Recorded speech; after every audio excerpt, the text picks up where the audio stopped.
नमस्कार भक्तांनो. ओम श्री गुरुदेव दत्त.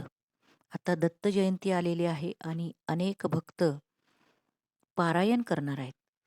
श्री गुरुचरित्र हा ग्रंथ पारायण करताना काही नियम सुद्धा पाळावे लागतात. काय आहेत हे नियम हेच आज आपण पाहणार आहोत. गुरुचरित्राचे एकूण 52 तर काही ग्रंथामध्ये 53 अध्याय आहेत. या ग्रंथामध्ये एकूण 7491 ओव्या आहेत. त्यांची विभागणी ज्ञानकांड, कर्मकांड आणि भक्तिकांड अशी केलेली आहे. या तिन्ही उपासनांसाठी गुरूंचे मार्गदर्शन कसे अनिवार्य आहे याची अतिशय सुंदर आणि मर्मग्रही विवेचन ओघावत्या भाषेत या ग्रंथात केलेले आहे. म्हणजेच सर्वसामान्य मनुष्याने ईश्वराप्रत पोहोचण्यासाठी कसे आचरण ठेवावे याचे मार्गदर्शन या ग्रंथातून केले आहे. हा ग्रंथ म्हणजे पाचवा वेदच असे मान्यता पावलेला आहे. भक्तांनो, जे जे वांछिले मनात ते ते साध्य होई त्वरित गुरुचरित्र ऐकता अशी या ग्रंथाची महती आहे. तर हा ग्रंथ पारायण करताना काय नियम पाळावे हे आपण पाहूया. सर्वप्रथम म्हणजे या ग्रंथाचे वाचन करण्यापूर्वी पहिल्या दिवशी सूर्योदयापूर्वी उठून सर्व आनिके म्हणजे अंघोळ आटोपून उजव्या हातावर पाणी घेऊन संकल्प सोडावा. आचमन करावे. देश कालादिकांचा उच्चार झाल्यावर ज्या उद्देशाने आपण अनुष्ठान करावयाचे आहे, आपला हेतू देवाला सांगून तो हेतू देवाच्या कृपेने पूर्ण होण्यासाठी हे कर्म करत आहे असे सांगून पाणी सोडावे. याला संकल्प म्हणतात. संकल्पाचा उच्चार केल्याशिवाय पारायण करू नये. अगदी म्हणजे आपल्याला काहीही देवाजवळ मागायचे नाही आणि निष्काम पारायण करायचे असले तरी श्री दत्तात्रय देवता यांचे कृपाशीर्वाद आपल्यास लाभावे एवढा तरी संकल्प उच्चारावा. त्यानंतर कुलदैवत, गुरु, माता-पिता यांचे स्मरण करावे आणि त्यांना नमन करून आशीर्वाद घ्यावेत. त्याचप्रमाणे वाचन करण्यापूर्वी कपाळास भस्म लावावे.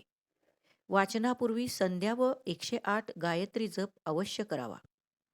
देवासाठी एक पाट मोकळा ठेवावा. पारायण काळात साक्षात दत्तगुरु फेरी मारतात अशी दत्तभक्तांची श्रद्धा आहे. त्याचप्रमाणे शक्य असल्यास दत्तात्रयांच्या मूर्तीपुढे बसावे किंवा पाटावर मूर्ती ठेवावी. फोटो नसल्यास, मूर्ती नसल्यास पाटावर तांदूळ ठेवून त्यावर सुपारी ठेवून सुद्धा श्री गुरुचरित्रांचे पारायण केले जाते.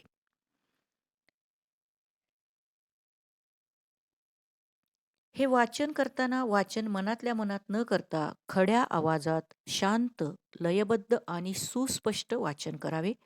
वाचन संपेपर्यंत आसन सोडू नये, मध्येच कोणाशी बोलू नये. वाचनासाठी पूर्वाभिमुख किंवा उत्तराभिमुख बसावे. पारायण काळात देवापुढे सतत अखंड नंदादीप तेवत ठेवावा. कायिक, वाचिक, मानसिक ब्रह्मचर्य अगदी अवश्य पाळावे. या 7 दिवसात तिखट, आंबट, कांदा, लसूण, परान्न कटाक्षाने टाळावे. म्हणजेच सात्विक आहार ग्रहण करावा. एकभुक्त राहावे म्हणजेच सायंकाळी दूध घ्यावे आणि एक वेळ जेवावे.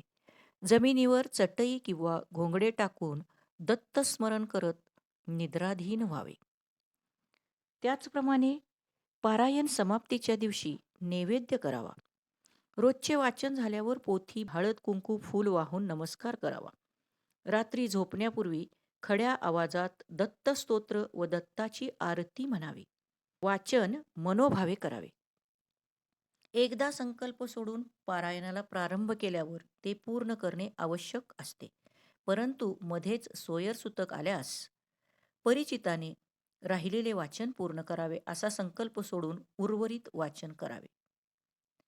त्याचप्रमाणे या ग्रंथाचे वाचन करताना महत्त्वाचा नियम तो म्हणजे ज्या अध्यायाच्या शेवटी कुणाचा मृत्यू झाल्याची हकीकत आली असेल तर त्या दिवसाचे वाचन थांबवू नये.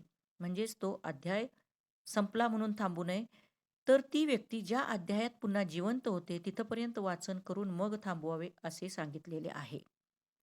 शक्यतो निष्काम मनाने या ग्रंथाचे पालन करावे. इच्छित फळ आपोआपच मिळते असा गुरुभक्तांचा अनुभव आहे. तर भक्तांनो, आपण श्री गुरुचरित्र पारायण करत असाल तर हे नियम अवश्य पाळा. भरभरून दत्तगुरु आशीर्वाद देत आहेत. श्री दत्तगुरु. जय जय श्री दत्तगुरु. नमस्कार.